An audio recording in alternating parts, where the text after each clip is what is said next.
So the topic is, what is the appropriate objective of a public company? A public company, meaning a company whose shares are traded on stock markets. So it's on a stock market. It's private, but we call it a public company because the public can invest in it. So what should such a company be doing? What should it be maximizing? This has become a hot topic in the US and Europe in recent times. I don't know what the situation is in India, but maybe the same. 50 years ago, the famous economist Milton Friedman argued in an article in the New York Times that companies had only one social responsibility, which was to make money. Next slide.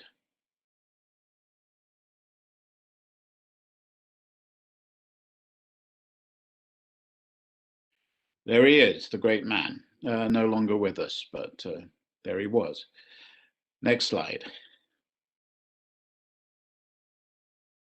But many people don't agree with Friedman. In 2019, the Business Roundtable, which consists of some of the leading CEOs, the CEOs of the largest companies in the US, made a statement that companies have a responsibility to stakeholders as well as shareholders.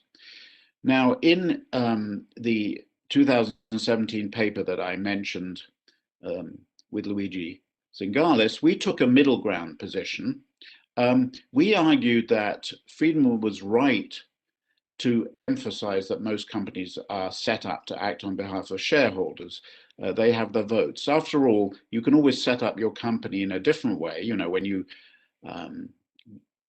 go public, the initial public offering, the IPO, you can, if you like, give votes to workers or consumers, or there are many possibilities, but most companies allocate the votes to the shareholders, and that suggests that the company is meant to act on their behalf. So we took that position, a fairly conservative position, but what we went on to argue was that it doesn't follow that companies should maximize profit or market value, because that may not be what the shareholders want.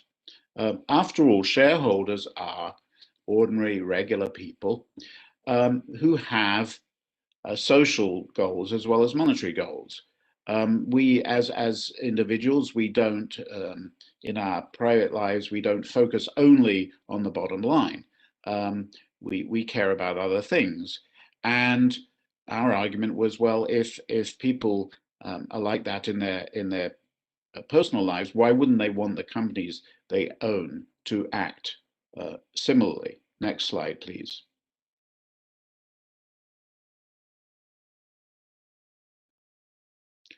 Take climate change. So economists tend to agree, and you know, they don't agree on that much, but they do agree on this, that the best way to deal with climate change, which is caused by carbon emissions, is to have a tax on carbon. And this would be a worldwide tax. This is a sort of Pigovian tax. It's the way you deal with sort of global externalities. Unfortunately, although economists agree on this, this is not a popular position with politicians. And so sadly, we don't live in a world where climate change is dealt with in that way. There are political failures at both the national and international level, and to the extent that governments aren't solving the problem, that leaves room for individual and corporate actions. Now, if you're a socially responsible individual and you're concerned about climate change, you can, of course, reduce your own carbon footprint. You can buy an electric car instead of a gas guzzler. But the thing is, you may also want companies that you own to reduce their carbon footprint. And you may be willing to sacrifice some profit to achieve this goal. Now, the key point, and this is a very important point, is that when it comes to something like climate change, companies have a comparative advantage relative to individuals in tackling it. And that would be true also of pollution more generally. And I want to explain this a little bit more. This is where I think we make a point that is different from Friedman. So Friedman had very much in mind things like charitable contributions. At the time he was writing, companies were giving money to charity, and he argued that that was an inappropriate use of corporate funds because that's something that shareholders individually can do. So to paraphrase him, a company could take the money it was giving to a charity or several charities and distribute it as a dividend to shareholders, and then each shareholder can decide on his or her own favorite charity. And he thought that was much more efficient. That argument is very compelling when it comes to charity. It's not nearly as compelling. In fact, I think it isn't compelling at all when it comes to something like pollution, where the pollution may be part of what of the company's business. So the company could be doing something, dirty, creating pollution, making a lot of money, let's say, from doing it. Now, it would not be sensible for the company to do that, hand the money to the shareholders in the form of an increased dividend, and then have them clean up the mess or reduce their carbon footprint, because that it might be much more efficient for the company simply not to pollute in the first place. That's an example where companies are in a unique position to reduce, to do something about the carbon footprint. Next slide, please.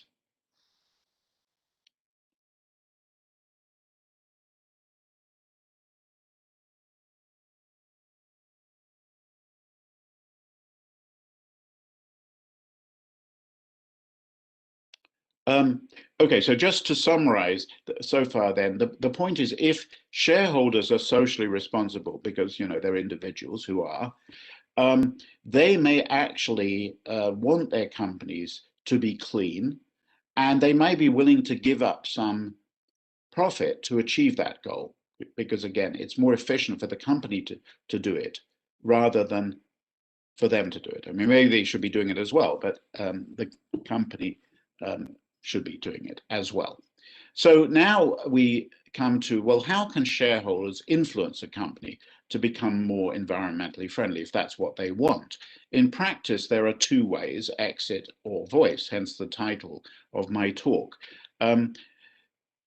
What does exit mean? Exit refers to divestment in the case of shareholders. So what shareholders can do is, if they want companies to be clean, they can say, okay, we're only going to invest in clean companies. We're going to sell our shares in dirty companies and buy shares in clean companies. And the idea is that by doing this, they depress the share price of dirty companies, and managers of those companies who, let us assume, are not interested in the environment at all, are just concerned about making money, maximizing profit, maximizing the market value of the company. When they see their share price falling, they think, oh, that's not good. How do we get the share price back up? We have to get these shareholders back, and we do that by becoming cleaner.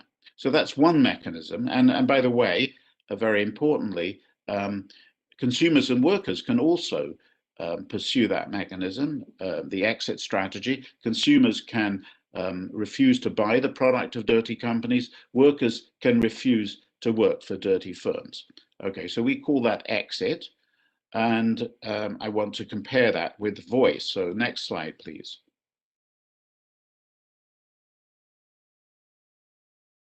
Now, okay, so voice is another strategy. Now, this is a strategy which shareholders are uniquely in a position to follow, because shareholders have votes. So when we talk about voice here, we mean using your voting power to change company behavior.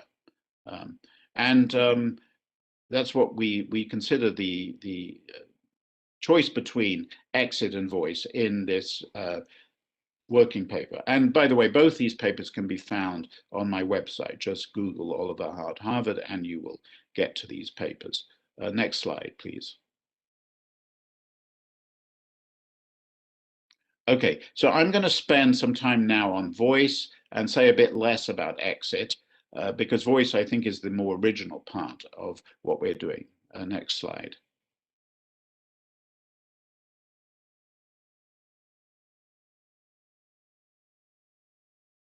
Okay, so I'm actually going to impose a simple model on you with a little bit of algebra. It's all pretty straightforward, though, so I think it should be widely comprehensible. But I want to illustrate how voice works and how it can work quite well. So this is a 3-date model. We consider a company which is initially owned 100% by a founder, F, and at date 0, F is going to take the company public.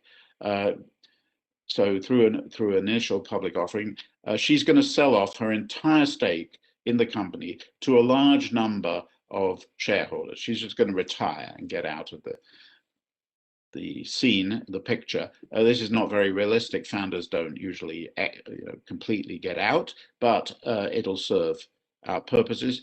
And so the shares are bought by large number of shareholders who each going to hold a little bit of the company.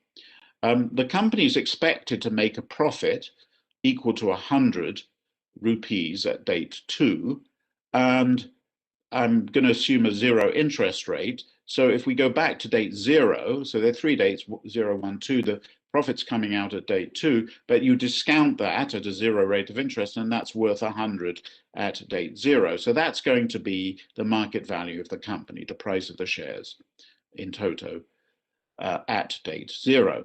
Now, okay, so time moves forward, we arrive at date 1, and to everyone's surprise, we learn that climate change is a problem. It's a bit like a pandemic. It comes along, we didn't expect it. So I think this is realistic that, you go back to 1970, let's say people weren't talking much, if at all, about climate change. It came as a very unpleasant surprise that we were doing these terrible things to the environment. So I want to treat it as an unanticipated event. Now, I'm going to assume that the climate change causes harm to the aggregate economy in the amount of 30. So everything's in money terms. Profit is 100. The damage of this firm, okay, so let me be clear, we're not talking about the total cost of climate change. We're talking about the cost of climate change as a result of this firm's actions. So, the firm chose a technology at date 0, which generates the 100 at date 2. At date 1, we find that this technology is dirty and is going to create environmental damage in the amount of 30 rupees. Now, I'm going to assume that this effect is spread around the world on everybody. So, each person bears a little bit of the 30, the aggregate is 30. So in particular, this damage is only affecting these shareholders in a very small way. It's basically affecting other people. I mean, it's affecting everybody because it's spread out. So don't think that this 30 is hitting these shareholders. It's only hitting them a little bit. It's hitting the world generally. Whereas, of course, the 100 will be coming to them because they own the company. Next slide. Now, I'm going to assume the company can avoid this harm by spending 20. So it can install a clean technology. It can change its technology from dirty to clean by spending 20 at date 1. And the question is whether to do it. Now, economists always, often, if not always, consider what a benevolent planner would do. So a planner who was concerned with aggregate welfare what would such a person do? Well, the answer is very simple here. They would install the clean technology because it would just be a cost benefit analysis. They would say, we can spend 20 and reduce harm by 30. We gain 30. 30 is bigger than 20. Obviously, we should do it. 0, remember, there's no discounting. But I'm going to assume the planner is not available. So this is like saying there's a political failure either at the national or international level. And so here I want to consider, this is voice. Let's suppose the shareholders could decide this themselves. What would they do? Let's suppose it's just a vote, an up or down vote on whether to install the clean technology. Now, I've mentioned that I want to think of shareholders as individuals who are not only interested in the bottom line. How do we capture that? We assume that each shareholder is somewhat socially responsible in the sense that when they make a decision, they put weight, lambda, on the welfare of other people affected by the decision, where lambda is between 0 and 1. Okay, so they put 100% weight on the impact on themselves, and they put weight lambda on the impact on everybody else. Next slide, please.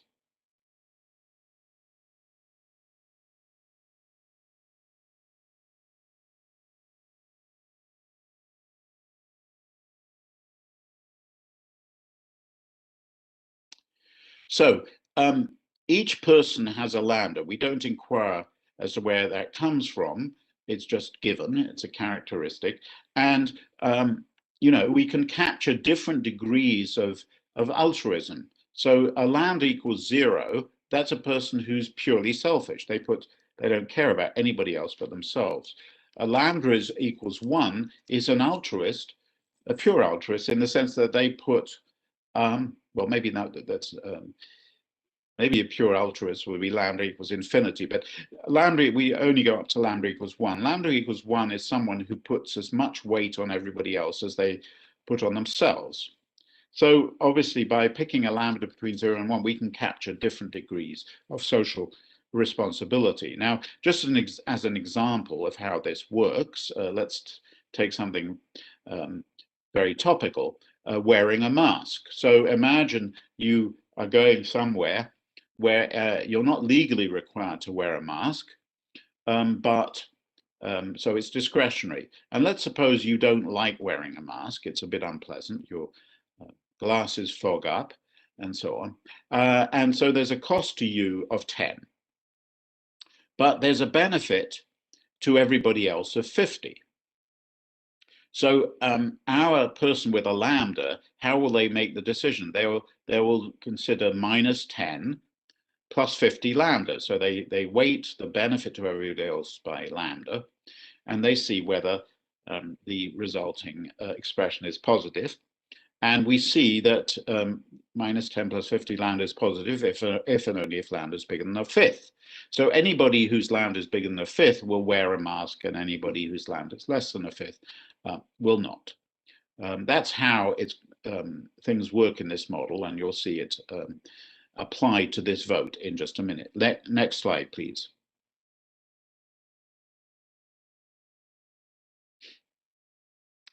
So, so we have this up or down vote. Now, we're going to assume everybody does vote. So, of course, there's always a question whether people bother. But let's suppose voting is pretty easy, so people are willing to vote. Given that you're going to vote, it makes sense to suppose that each shareholder votes as if they were pivotal, because the only time your vote matters is if you are pivotal. Of course, it's very unlikely that your vote will be pivotal, but since, to repeat, since it's the only time your vote matters, you may as well say to yourself, which outcome do I want? And I'll vote for that one. So that's what we assume. So so it's just a matter of, would you prefer the firm to spend the 20, or do you prefer that they don't? Now, let's consider a shareholder who owns a fraction theta of the firm. So if the decision is made to go clean, that's going to reduce profit and market value by 20 because the firm has to incur that cost. And so as a person who owns a fraction theta, you're going to bear a capital loss, or to put it another way, you're going to get less profit out, less dividend at date 2 in the amount of 20 theta, right? Because that's the fraction you own. So that's going to be the direct effect on you. Now, what about, and of course, the environment will be a little cleaner, but that has a negligible effect on you. The main effect is on everybody else. Now, okay, so what's the effect of going clean on the rest of the world? Well, first of all, your fellow shareholders also incur a capital loss, and that's going to be 20 times 1 minus theta. That's the amount they own. And also there's this environmental benefit of 30. So the effect on everybody else is minus 20 times 1 minus theta plus 30. And you weight that by lambda. And then you look at your own, the impact on yourself, which is minus 20 theta, which gets a weight of 1. So if you look at the last bullet point, the bottom line is you're going to vote clean. You prefer clean as long as minus 20 theta, the direct effect on you, plus lambda times the effect on everybody else, which is the term in parentheses, as long as the sum of all that stuff is positive. Okay, so that's like the mask calculation. We're doing the equivalent thing here to decide whether you prefer clean or dirty. Next slide, please.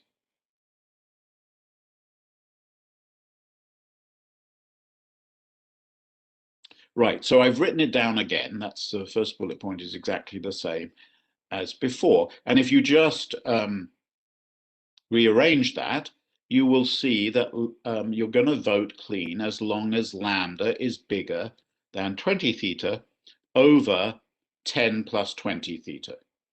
Because the thing in parentheses, you've got minus 20 plus 30, that's 10, and then you have plus 20 theta. So that's what you get. So this is the equivalent of lambda bigger than a fifth in my mask example. So everybody whose lambda is above that cutoff, 20 theta over 10 plus 20 theta, is going to vote clean. Now, the next thing to note is that if people are very well diversified, which I was assuming actually, I said, when the founder sells her shares, we assume there are a lot of shareholders who buy, a lot of individuals buy each one a small amount. And this is very realistic these days. People hold very diversified portfolios. Many people in the United States, certainly, or the United Kingdom, hold index funds, which means you're holding a little bit of every traded company. So that means your theta is extremely small because your money's just spread very widely, very thin. So the typical shareholder will have a theta close to 0. Well, if you look at the expression I have, lambda bigger than the thing on the right-hand side, when theta is close to 0, is close to 0, 20 theta divided by something. The numerator is close to 0, the denominator is close to 10. So the right-hand side is very close to 0. So what we find is that for a small shareholder, a well-diversified shareholder, they only have to be very slightly socially responsible to vote clean, which, remember, is the socially efficient outcome. That's what the benevolent planner would do. So we find that a shareholder vote will actually lead to the same outcome as the benevolent planner's decision, as long as people are very well diversified. And this turns out to be a general result. It goes well beyond this little example I have here. And that's what we show in this paper, this working paper, Exit versus Voice, which you can look at if you're interested. Now, just to make it, to sort of bang the point home, I mean, if we're talking about a large shareholder, things are different. I mean, let's take the opposite extreme. Suppose somebody owns 100% of this firm, then the right-hand side of the expression in the first bullet point coming from that, 20 theta over 10 plus 20 theta when theta is 1 is just 2/3. So that person would have to be very socially responsible to vote for the clean technology.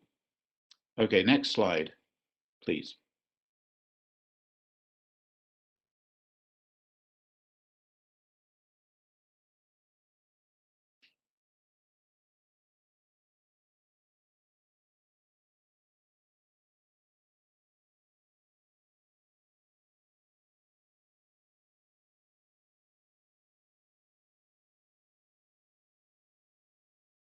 Right. So just to summarize, what I'm trying to show you is that actually voice in the form of a vote could lead to very good outcomes, socially efficient outcomes. Now, divestment, exit. So here, I don't have time to talk about consumers or workers, but just shareholders could, as I say, instead of trying to engage with management through a vote, on what the company should do, the alternative or an alternative is just to sell your shares. But this is going to be quite probably a less effective strategy. Not always, but quite likely it will be. And the reason is, and I'm afraid I don't have time to show this analytically, you can see the details in the paper, but the basic idea is that even if a majority of investors are somewhat socially responsible, which by the way is, I should have said that the summary of what we did was that if everybody holds a very small share in this company and people have an even slightly positive lambda, the majority of the shareholders, then of course the majority will vote clean, and that will be the outcome. Now, what I'm saying here is that even if a majority of investors have a lambda which is positive, that lambda could still be quite small. And what that means is that if you start selling your shares and the price starts to fall a bit, the incentive of these other people, even if they have a positive lambda, you know, there's a nice profit opportunity there because the company's the worth the same as before, but the share price is falling. You can make money by buying it, by buying the shares. And you would have to be quite socially responsible not to do that. That's what we show in the paper. And so you would need much higher lambdas. A lambda positive is not enough to rule out that kind of behavior. And so what will tend to happen is if people start divesting, other people will just accept their shares, and the price won't fall very much at all. And so the managers who are maximizing market value or share price or profit will just hardly notice, and they won't change their behavior. Now, this is, I don't want to dump on the divestment strategy too much because divestment can become powerful if it becomes a campaign, and if everybody joins in, not for instrumental reasons, but because they think, well, everyone else is doing it, I better do it too, because I would feel bad if I didn't, or other people would think badly of me if I didn't. So an example of this tends to be more of a factor with consumer boycotts, but one example would be the Fur-Free campaign, which was one that basically said you shouldn't be wearing fur coats because it's bad. And that's a sort of thing which can be effective, not least because if I have a fur coat, or I was thinking of buying one, and I don't really care about animals at all, so I have a very low lambda. Lambda equals 0. Nonetheless, I might feel awkward about wearing my fur coat because people are going to look at me in a strange way, or hiss at me, or make comments. So that's the kind of thing where the effective lambda may become larger. So then exit can work, but in a lot of cases it won't, and whereas voice will. Next slide, please.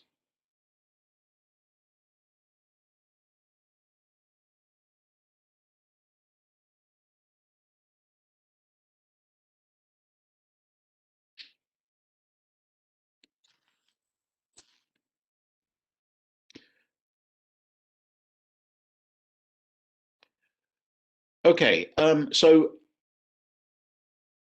provisional conclusion. Um, Voice should be encouraged much more than it is. Let's not be too negative about exit, but let's be much more positive about voice, which is often not considered very much. In fact, um, there are lots of barriers to voice. There are restrictions on shareholders expressing their views. Um, this is very much true in the United States, where the Securities and Exchange Commission, the SEC, regulates these things and has historically been very unsympathetic to shareholder resolutions. Um, I think I would suggest for wrong reasons. I think maybe my explanation would be, or at least one explanation would be, that they're very influenced by Friedman type thinking. Friedman, by the way, wasn't the only person saying what he said back in 1970. There were lawyers and legal academics who were saying similar things, that companies should focus on the bottom line and leave social things to individuals and governments. But as I've tried to argue, I think that is incorrect, intellectually incorrect. If you take that view, though, then shareholder resolutions on things like the environment are just a nuisance. And so you're going to, if you're a regulator, you're going to make them, restrict them if you can, because they're a distraction. But if you look at it the way I'm looking at it today, then in fact they may be something very genuine and important.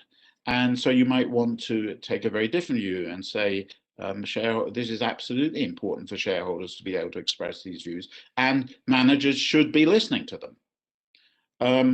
Now, obviously there's some cases where voice can't work.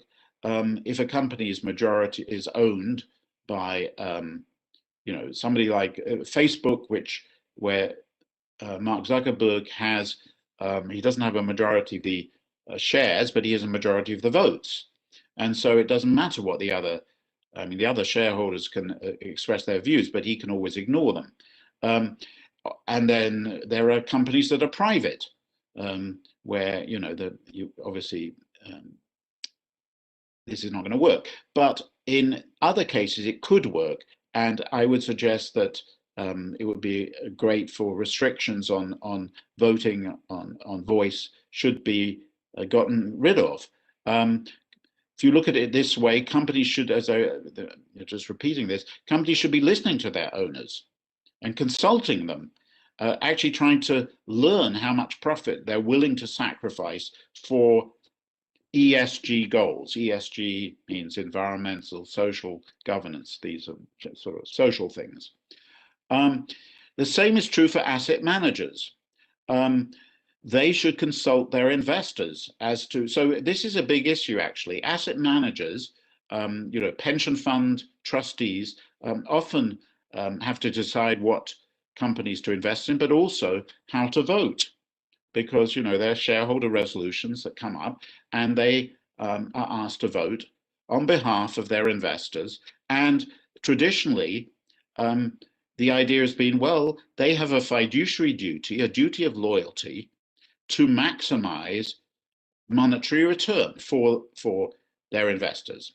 People who've put their pension money with them, the trustee is obliged to vote in a way to maximize the long run return of the company. So that would say that in this case, with the clean, my example, going back to my example of spending the 20, they would vote against that.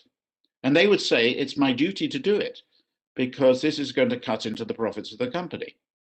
Well, if you look at it my way, or the way of Luigi, Eleanor, and myself, we would say that's just wrong, because if these investors are socially responsible, being loyal to them means finding out what they want. And I've just shown you that they might well, if they were given the chance to vote, they might well vote that the company should spend the 20. So, okay, so this I think calls for a reappraisal of what asset managers should be doing, and how they should learn about what their investors want. There's just as an interesting footnote here. In the last days or months of the Trump administration, a new rule was put in place, or was going to be put in place, which emphasized the idea that asset managers should only look at financial return and not consider anything else. But I'm glad to say, I thought that was a complete mistake. I'm glad to say that under the Biden administration, that rule has been cancelled. Next slide, please.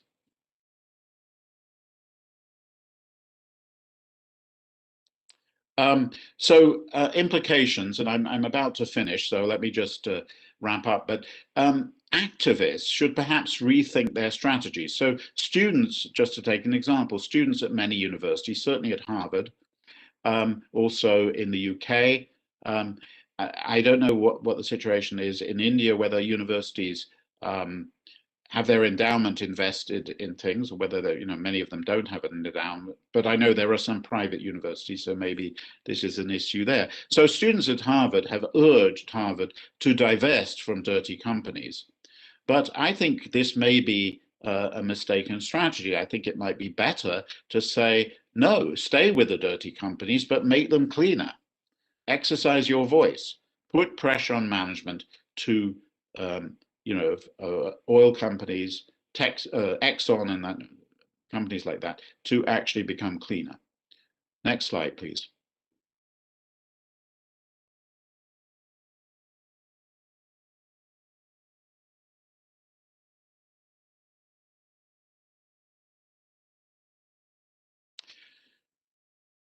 Yes, last slide. One thing seems clear.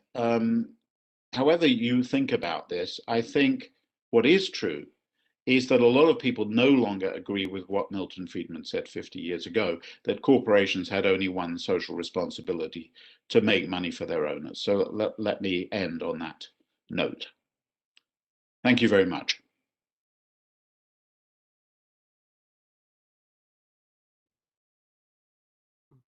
Thank you so much, Professor Hart. It was indeed an honor and privilege to have you with us. Before I invite Ranita ma'am to extend our gratitude to you, we have Professor Ram Singh with us today. Professor Singh is the Professor for Economics at the Delhi School of Economics, University of Delhi. I request you, sir, to please share a few words with us. Thank you. Hello, Oliver. Hello, Ram. How are you? Good to see you. Very good.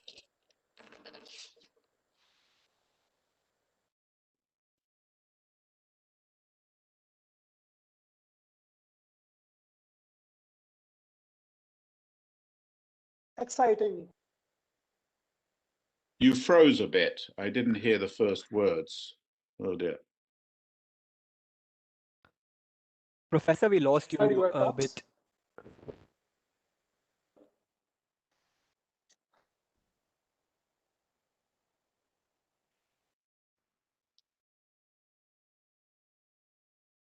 Professor Singh?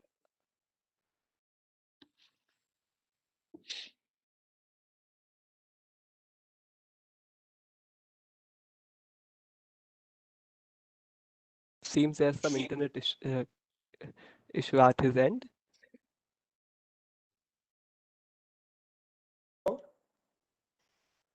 Sorry, I don't know. Hello? Yes, Hi, sir. we can hear you. Yeah. Oh, I'm sorry. Yeah. So it's always fascinating to listen to your talks. This is no exception. There are several counterintuitive ideas which you conveyed so beautifully, making it accessible to us all. So may I make a comment and ask a couple of questions? So I'm going to pose two questions, and you can tell me whether I should be asking one question at a time, or you can take both questions. So my first question is more general, and the question is, would you recommend voice as a substitute, voice in the sense you described in this talk, as a substitute for other political, regulatory, legal institutions? As you pointed out early on in the talk today, that there has been political failure. Also, it seems there have been regulatory failures when it comes to controlling pollution. And liability also, the ex post liability rules. On that count also, things could have been much better than they are. So would you recommend voice as a complementary strategy, or it can even be a substitute to other legal, regulatory, political institutions that are there? So this is a general question. Then I have one technical question. Would you like me to ask that now or later? Well, Maybe you could respond to it. Yeah. Let me respond to the first question. This is a very important question, and I don't have a particularly good answer because I don't really know. I mean, I think I think of it as being complementary, really. But let me explain what I mean by that. Some people, when they hear these sort of ideas, perhaps because they find them a bit unsettling, I think that's my interpretation. They sort of say, look, don't you think it could be a big mistake for people to try to influence companies? Shouldn't they be spending their efforts trying to influence governments? Because that's what we all know that would be the first best solution. And so they sort of have in mind that this might be taking energy away from people and directing it in the wrong way.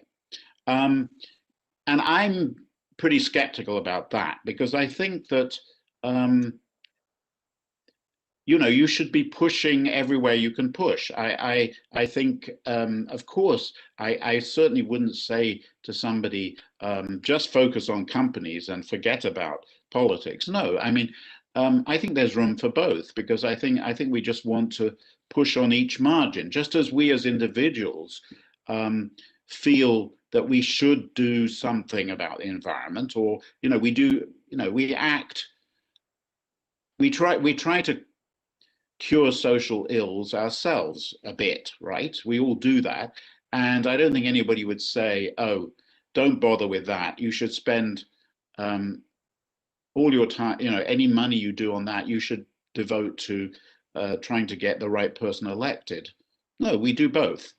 And so it is with companies.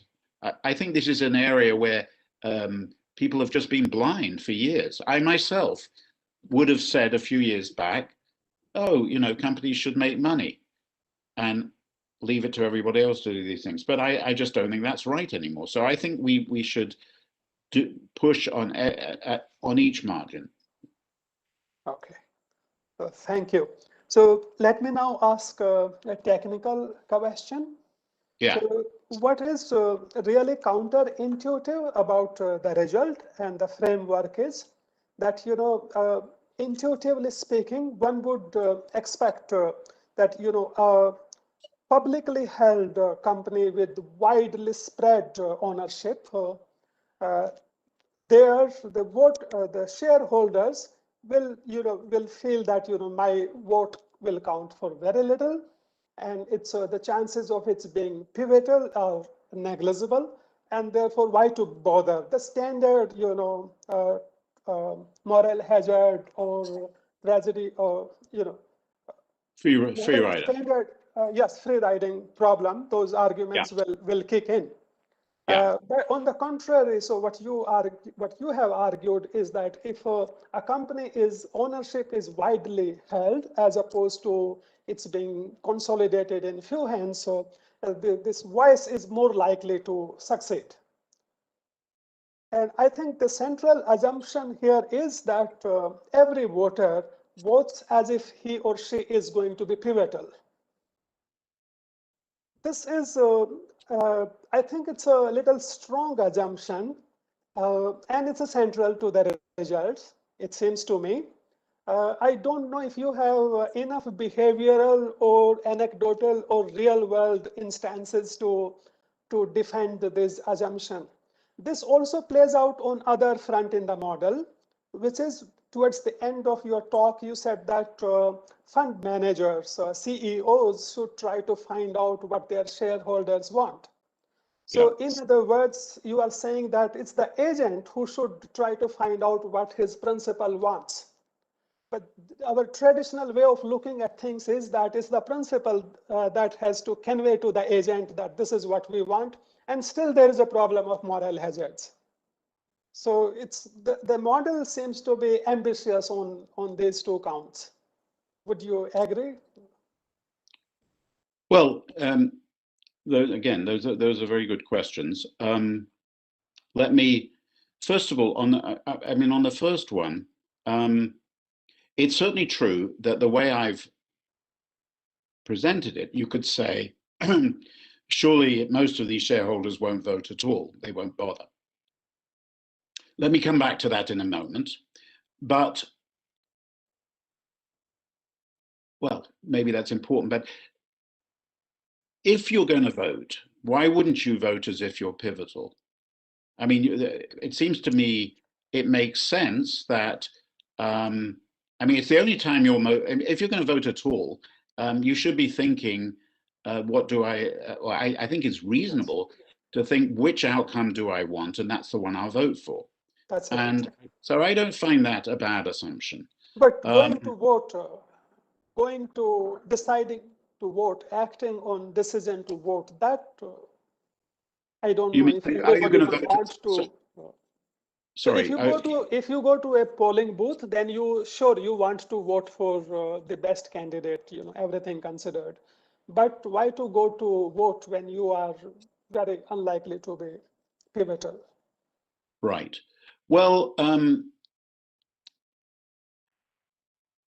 two things. First of all, I think, once, I can imagine a situation where I think the cost of voting is going down with technology. But let me bring in something which I think is much more important, which is that in practice, a lot of people put their money with institutions. And, that's certainly true. If you look in the United States, the three biggest, you look at funds like Vanguard, BlackRock, and State Street. They together own, I think, about 15% of many American companies. But their investors are just small people, right, who put their money with them. So these people, these institutions have a lot of clout. If they, it's in their interest to vote. It's not very difficult for them to vote. Now, what I feel is they should be trying to find out from their investors what they want. And now you could say, well, that's going to be a problem, because why should the little shareholders communicate their desires to the CEO of BlackRock, Larry Fink?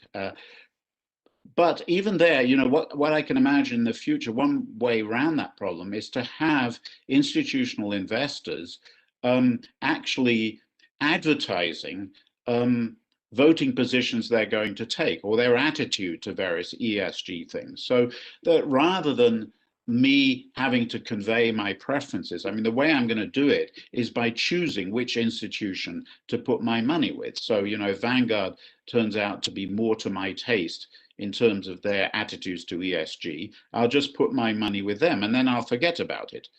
And so I think that is a way around some of these problems.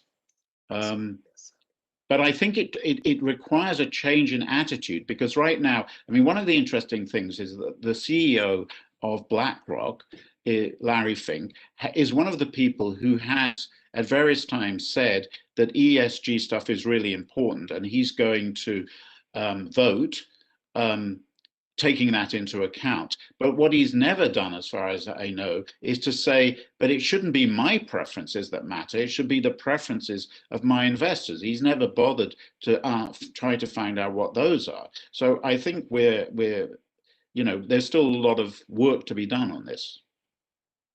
Yeah, thank you. Thanks.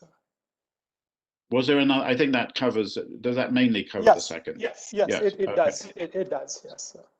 It's all a work in progress, though, I would say, on the practical side. Yeah, but very counterintuitive and very, very interesting. It's just that one is more inclined to think voting behavior in terms of voting we see in political arena, and there, you know, few people, majority not voting seems to be, you know, universal problem.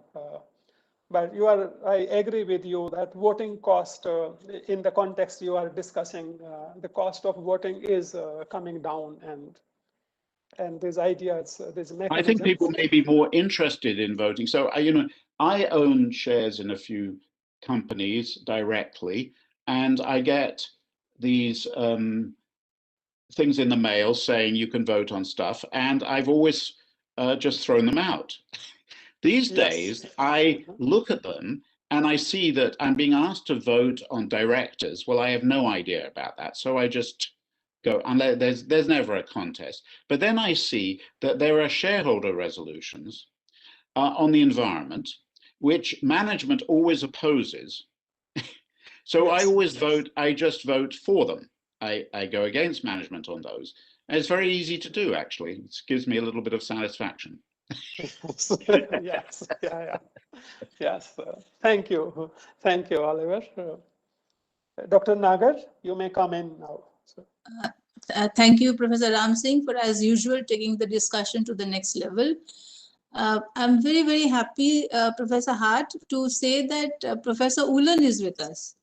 So I request Professor Thomas Ulan to please, you know, join in as in panel and address a few words. And I would also invite Professor Jaivir Singh from JNU, if you could please also join us and interact with Professor Hart.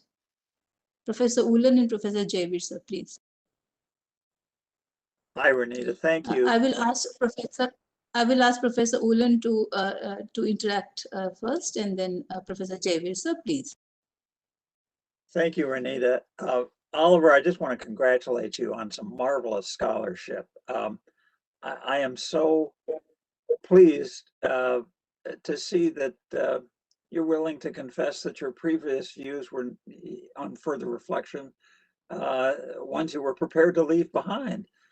I find myself doing that increasingly these days, and it's just marvelous what you and Luigi have accomplished with these two articles. I have downloaded both of them while we've been talking, and I can't wait to read them. Congratulations! It's really marvelous. Thank you, Tom. That's very kind of you. Nice to see you. Thank you, sir.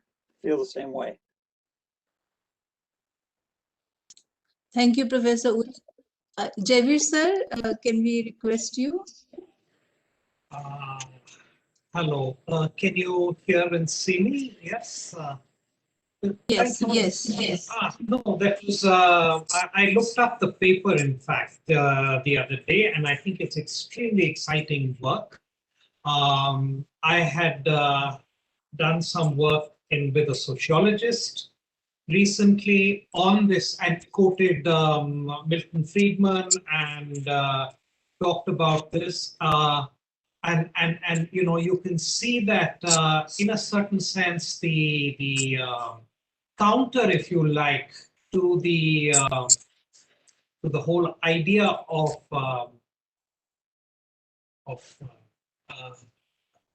maximizing wealth for shareholders. You know, the counter of it is actually increasing over time, and so you know, you have a lot of people who are thinking about, you know, who talk about an international social within which this kind of you know, a revisiting or a thinking of values and ideas and so on and so forth. And it's very exciting for me to see this wonderful work now, which incorporates this into an economic imagination, where it allows one to think. So along with everybody else, I think this is really great. I don't have a question. I'm just sort of trying to grapple right now with the stuff, but wonderful. Thank you. Thank you very much. I appreciate Thank you, that. Professor. Sorry. Thank you, Professor JV. Professor Praveen, Professor Praveen, would you like to join us? Yes, thank you, Professor Nagar. This is Praveen Kulsresh from Indian Institute of Technology, Kanpur. I am also an economist by profession, and I have some interest in law and economics. Professor Hart, I just wanted to ask you a general question, which has been nagging me for quite a while, which is that why is it that it has taken so long for economists to realize that the companies, the private companies can be socially responsible, can find it in their interest to be socially responsible. Why is that? Why has it taken it so long? And the other thing is why it has taken so long for economists to realize that climate change is a reality that has to be dealt with seriously by the businesses. Well, on the second one first, I mean, I'm not sure it's taken that long, has it? I mean, economists actually do think, are concerned about climate change. I mean, economists are often, portrayed as people, who don't care about society. I mean, that's just not true at all. They do. And I think, as I say, this idea of a carbon tax as a way to solve it is one that gets huge support among economists. And I don't think it's new.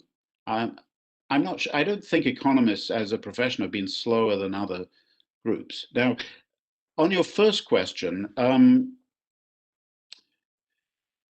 mean, it depends how there are a number of different ideas floating around. One, if you read the newspapers, you find a lot of people talking about stakeholders and how companies, and there are indeed some academics who say, companies shouldn't just be acting on behalf of shareholders, they should be acting on behalf of stakeholders, workers, consumers, the local community, society generally.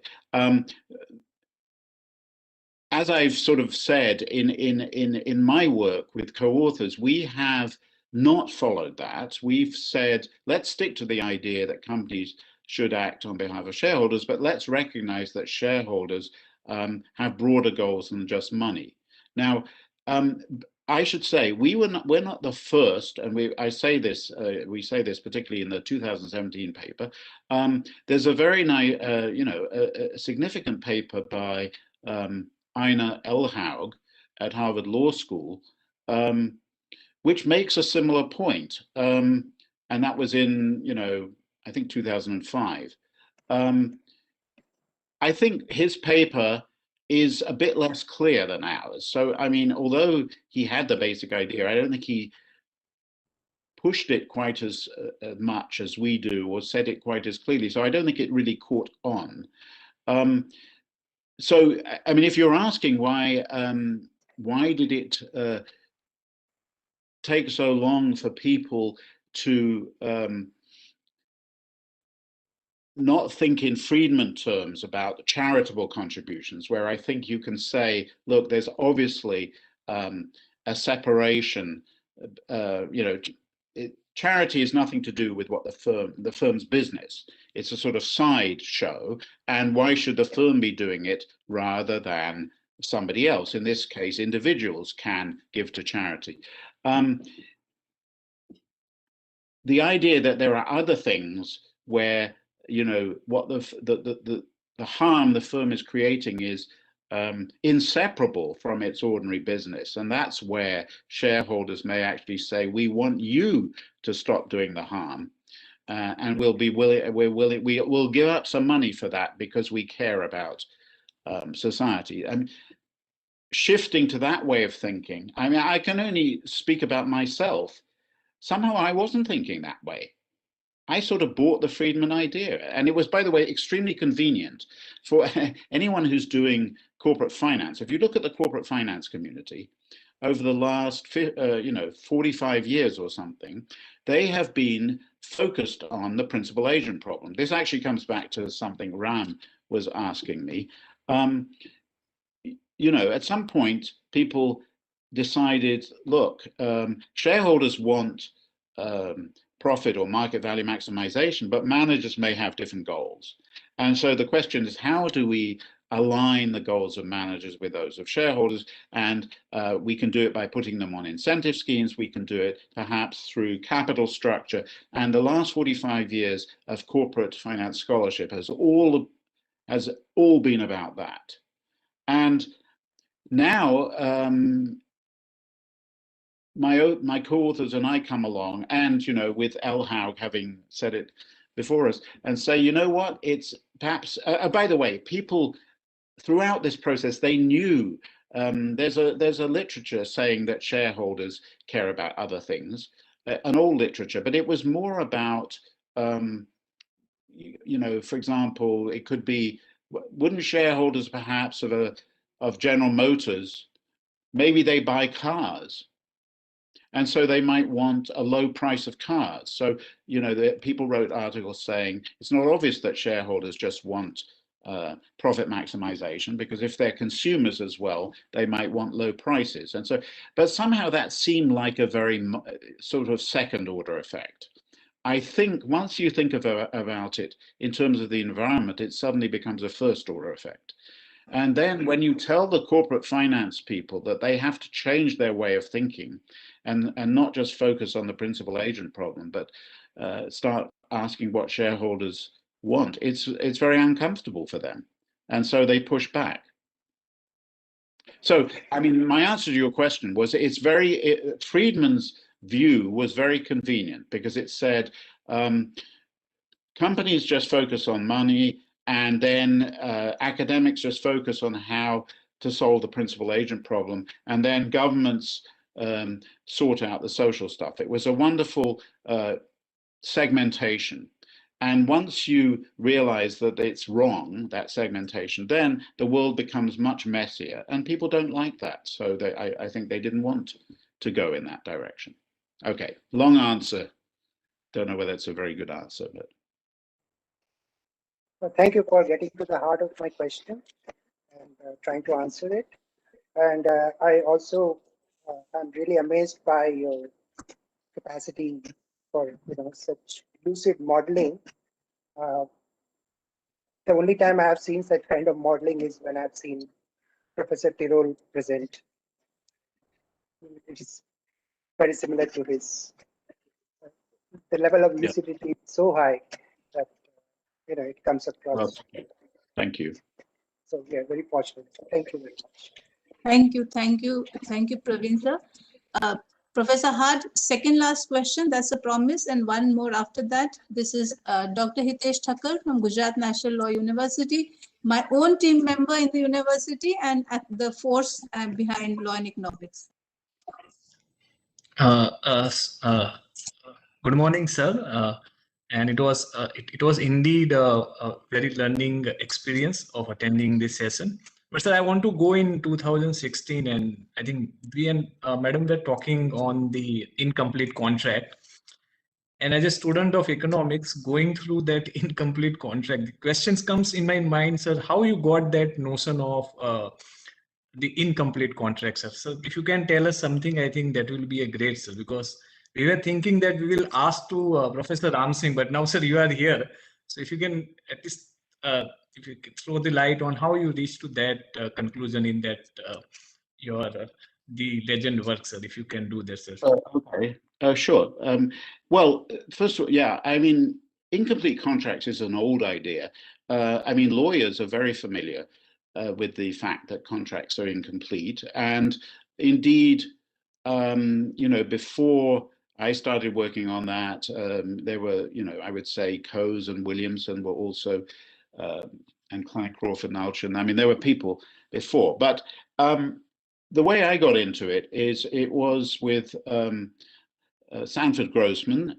We were working on, we were economic theorists.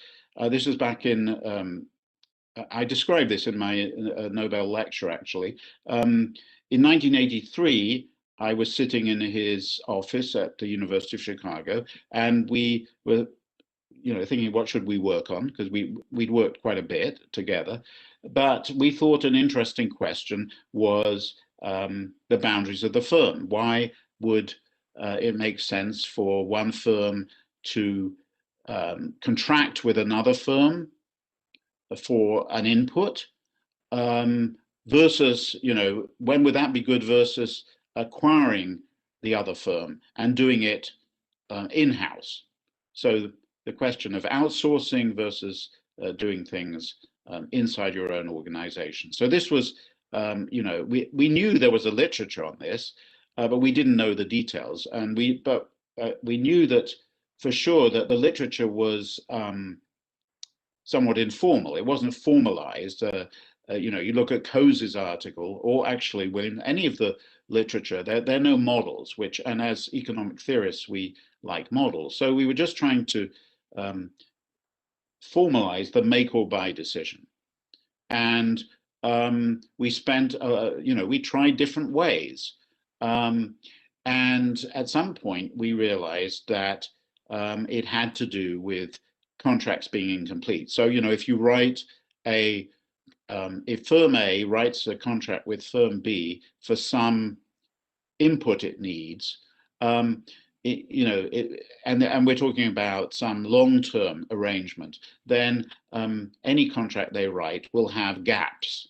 At some point, we realized that was the crucial thing was that any contract is incomplete, and or almost any contract, and then a critical question is who has the right to decide on the things that are not in the contract. And we realized the difference between doing it inside your organization. I mean, firm A has acquired firm B, so firm B is now a unit of firm A. Then if something comes up that was unanticipated, firm A has the decision right over that.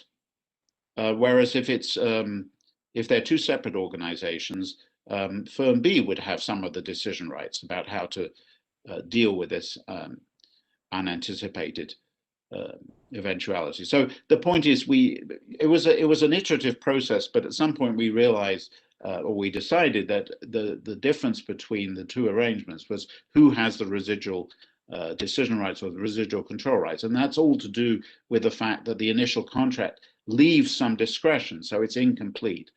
If it was complete, everything would be specified, and it wouldn't, there would be no value to residual decision or residual control rights, because there would be no residual. It would all be in the contract. So somehow that's how we arrived at that being important.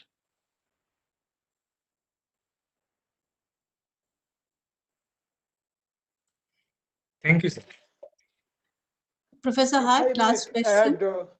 If I may add, yes. For the benefit of audience, there's a book by Professor Hart on incomplete contracts. It is accessible to non-specialists. What you need to do is, and what is interesting is, I don't know if Oliver knows this, the book is available, PDF copy of book is available online for free. I don't know. Are you Oliver, talking about? Yeah. Are you talking about my 95 book? 95 book. Yeah, so, that's called Firms, Contracts, and Financial Structure.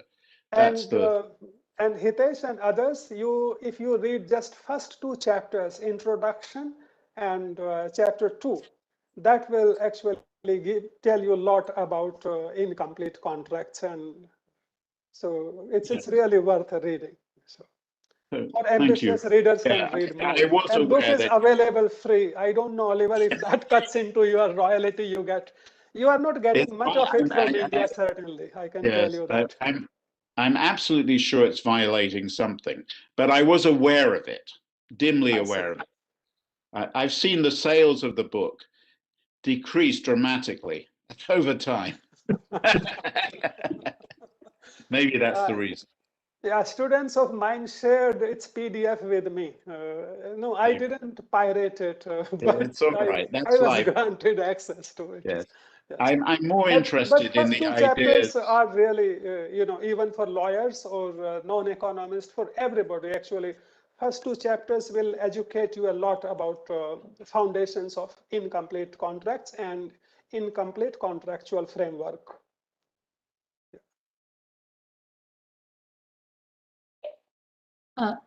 Thank you, May sir. I come in? Yes, Okay. floor is all yours. Yes.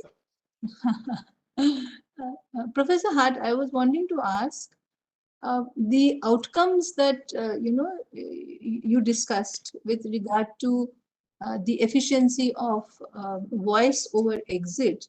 Would it be impacted by let's say the differences in socio-economic cultural conditions? Or to put it simply, would shareholders behave differently in India compared to US? That's a very good question. I mean, I think the answer, I don't have a good answer. I mean, I would say in some cases, you could imagine that people would become more socially responsible if they become wealthier. I mean, I certainly think that when people are poorer, and I don't, I'm obviously India has a lower standard of living than the United States, even though, of course, we also know there are many rich people in India. But I would say, in general, you could argue that, and of course, we're talking about shareholders, so we're talking about a relatively, I suppose, wealthy group. So maybe I'm not sure it would be so much differences across countries as whether people are wealthier or less wealthy. That could be one factor, because I think when you're less wealthy, the bottom line might loom larger. And,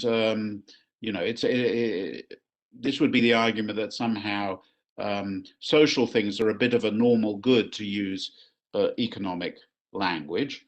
So that could have an effect. But the other thing is, could culture or whatever affects social attitudes, it could be religion, it could be all sorts of things, that could have an effect. And I think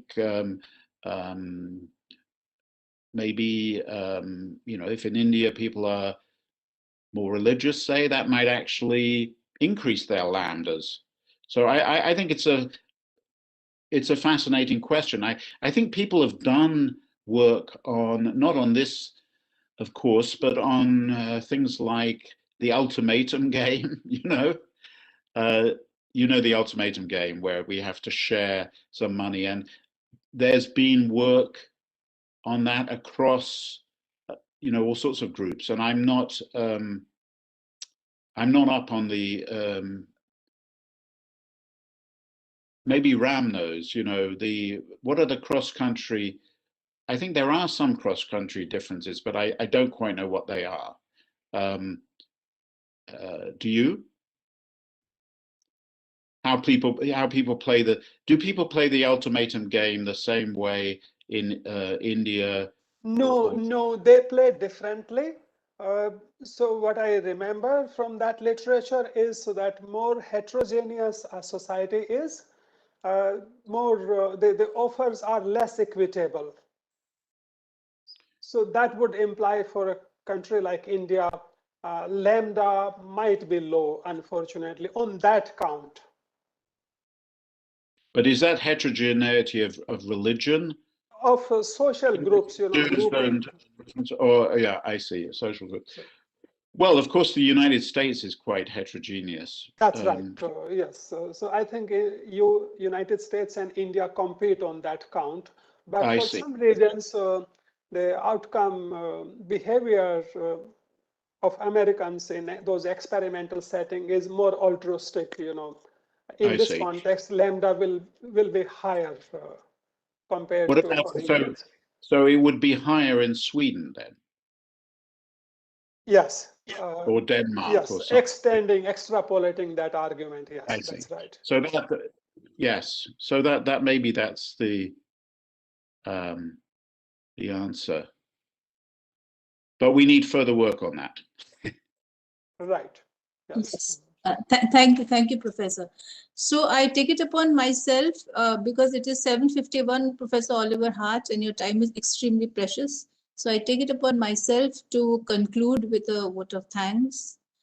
I think today would be a very, I know that today is a very important day in the work of law and economics in India. And that is the case because you consented to be with us as our plenary speaker for the conference. Your presence inspires the scholarship, both senior scholars and the young scholars, especially the young scholars, because this conference is targeted for them. Inspires them and us in a very, very big way, Professor. Of course, I have no words to speak about the brilliance of your work, so I'm, not really touching upon that, but just the fact of the fact of your presence with us, and the inspiration that it is. I would want to, very, very gratefully thank also Professor Ram Singh. He played a very, very pivotal role in your presence here. Professor Ram Singh has been, I don't know, over the last 10 years now, a comrade in arms in law and economics, because we were wanting to start with the subject, and he's been there. So he's the Indian,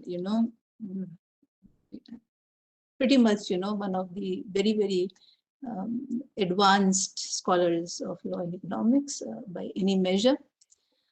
And we have with us, so Professor Ram Singh, I mean, like I said, you made this day very, very special and important for the Indian law and economics journey. We have Professor Thomas Ullen here, Professor Hart, who's been with us again from 8 to 10 years, I mean, when we had very few outreach, and we were learning the subjects, because India is very different. India does not do law and economics like the developed world does. So, so since those baby steps, Professor Ullen has been with us, and it's he's given us a lot of confidence, a lot of encouragement. Professor Schaffer, Hans-Bernd Schaffer, he's been another very, very strong, sustained scholar who's guided us. We have Professor Javeer Singh. We have we have Professor Praveen Kushresh. I mean, there's a long list of law and economics faculties who are with us and students who are with us. I will thank Dr. Hitesh also for. I mean, he told me that we must invite Professor Oliver Hart, and I told him, you really think, we'll invite him, and, you really think so we'll consent? I mean, this is something we've been wanting for a very, very long time. So, so yes, younger people dream bigger, and, I mean, I think it's just all the goodwill that is around us that has made it happen. I thank my university. Right from, I don't know, again, 10 years or so, we had a former director then, Professor Bimal Patel, and he was all out encouraging us. The present director is also, very supporting in the work that we do. The university ecosystem, because we are economists in a law of university, so we better do law and economics. We don't have, much of option. Otherwise, you're on the corners of the system. And the idea is, like Ram Singh sir had told us, you be in the center of the system. And that's pretty much, that has been happening. I thank all the participants, good sessions, very good technical sessions we've been witnessing. So I thank them. I think we are at 7:56, and I think that should be a comprehensive thank you, sir. And before I end, the invitation that you did not respond to, even though it might be your third visit, you made it very clear that it's not first, it's not second. So even if it's your third visit, please know that you have fourth visit. Then please know that you have a very, very warm invitation extended from this community of law and economics scholars who've been working in this area, at least together for the last 10 years and some way before us. I mean, I give full credit to the scholars who worked before us, the senior people. Kaushik Basu spoke to us in the morning. It was his first plenary talk. So Professor Kaushik Basu. So all of that. And you just made us very happy, very encouraged, and we're very thankful to you, Professor Hart. We wish you good health, and we wish you this brilliance that your work, holds within itself. What a brilliant mind! I think I'll stop with that. Professor Nagar, can I speak 20 seconds? I think you missed out a very important name. Who was the brain behind? You miss out you miss out our center head name, Dr. Ranita Nagar, who was the brain behind inviting the Professor Oliver Hart and going through this conference with the research scholars. So I also thank to our center director, center head, Ranita ma'am. I think she has done a wonderful and hard work that we are having this day. I think this was a dream. If we see in 2010 when we started the GNLU Center for Law and Economics. Thank you, madam. Thank you. You've been an asset. Well, let me just say thank you, Dr. Nagar, for those, and everybody else for the very nice words. I'm very happy that I could participate.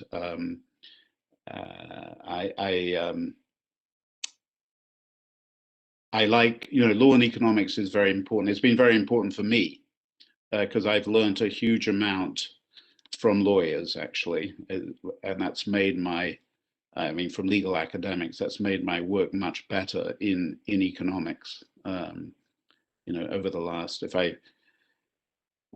I look at how it's evolved, I started off just as an economist, just as an economic theorist, and then I got interested in contracts and I started talking to lawyers, and my work improved immeasurably because of that. So I'm very glad to help in any way to promote law and economics in India.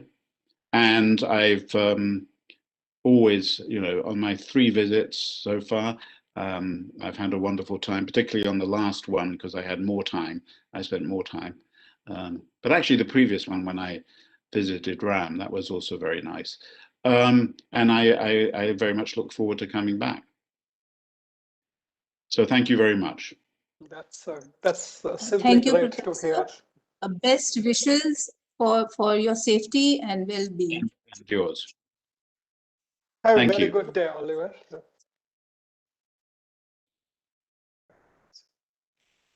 Bye-bye. Bye-bye. Thank you, Professor. Bye-bye, Thank you so Professor. much. Thank you very much. Thank you very much. Thank you. We look forward to your next talk and visit. Thank you. Or either of that. Even just the talk will be absolutely fantastic. Thank you for your time, sir. We've kept you, it's 8 o'clock here, so we've kept you, delayed. Thank you, Professor. Thank you, Hitin, sir. Thank you, Ishan. Thank you so much, ma'am. Thank you so much, thank everyone. you, Dr. Nagar. Thank you, Professor Ram Singh. If you permit us, we'll conclude. We'll exit. Professor Ram Singh, please.